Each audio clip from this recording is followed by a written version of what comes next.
Give ear, O my people, to my teaching. Incline your ears to the words of my mouth. I will open my mouth in a parable. I will utter dark sayings from of old, things that we have heard and known, that our fathers have told us.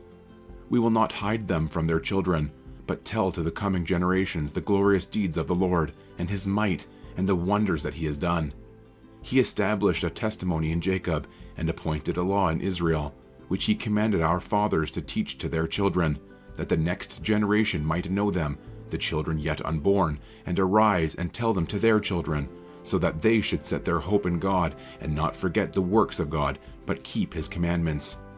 And that they should not be like their fathers, a stubborn and rebellious generation, a generation whose heart was not steadfast, whose spirit was not faithful to God.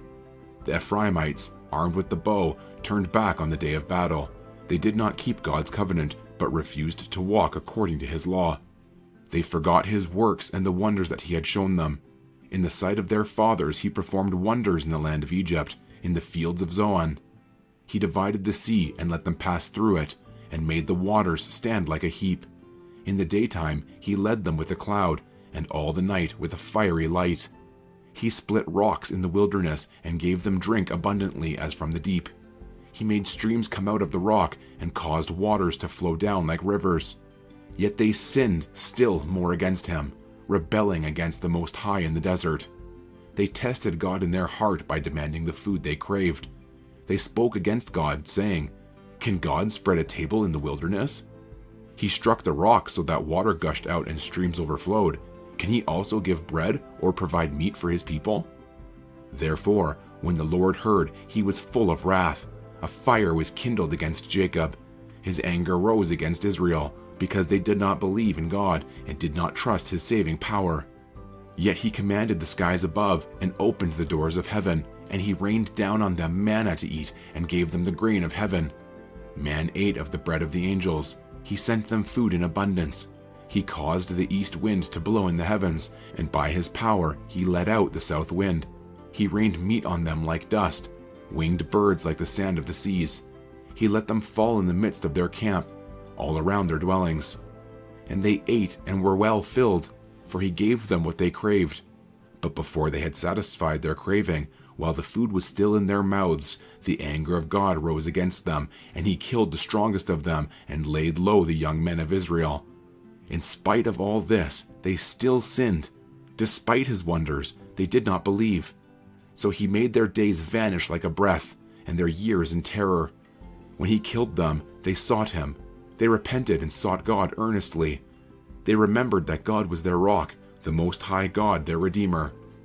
But they flattered him with their mouths. They lied to him with their tongues. Their heart was not steadfast toward him. They were not faithful to his covenant. Yet he, being compassionate, atoned for their iniquity and did not destroy them. He restrained his anger often and did not stir up all his wrath.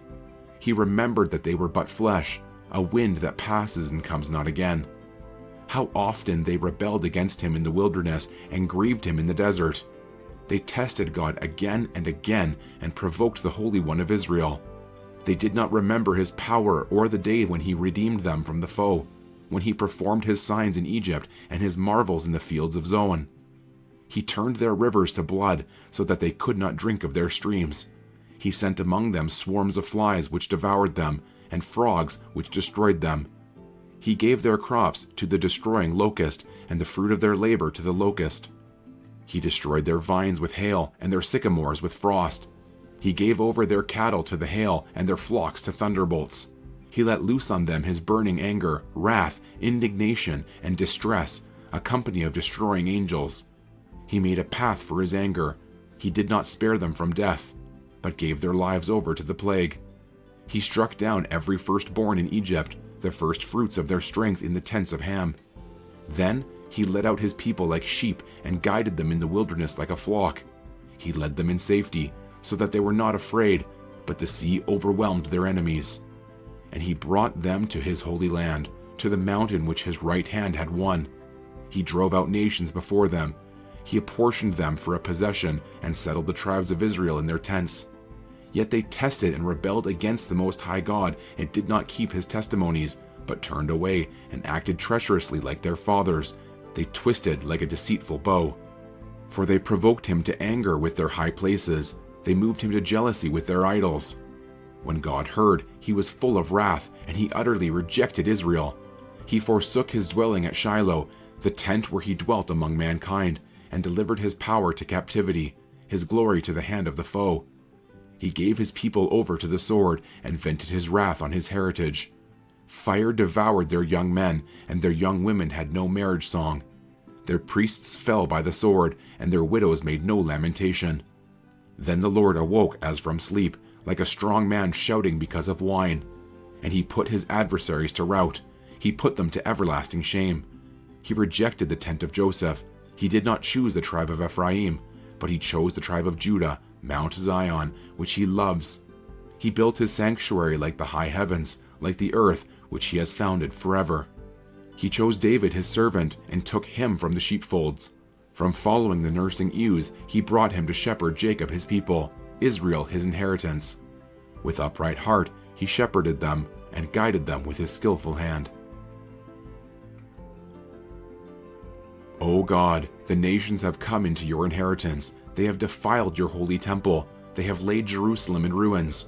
They have given the bodies of your servants to the birds of the heavens for food, the flesh of your faithful to the beasts of the earth. They have poured out their blood like water all around Jerusalem, and there was no one to bury them. We have become a taunt to our neighbors, mocked and derided by those around us. How long, O Lord? Will you be angry forever? Will your jealousy burn like fire? Pour out your anger on the nations that do not know you, and on the kingdoms that do not call upon your name. For they have devoured Jacob, and laid waste his habitation. Do not remember against us our former iniquities. Let your compassion come speedily to meet us, for we are brought very low. Help us, O God of our salvation, for the glory of your name. Deliver us, and atone for our sins, for your name's sake. Why should the nations say, where is their God? Let the avenging of the outpoured blood of your servants be known among the nations before our eyes. Let the groans of the prisoners come before you. According to your great power, preserve those doomed to die. Return sevenfold into the lap of our neighbors the taunts with which they have taunted you, O Lord. But we, your people, the sheep of your pasture, will give thanks to you forever. From generation to generation, we will recount your praise.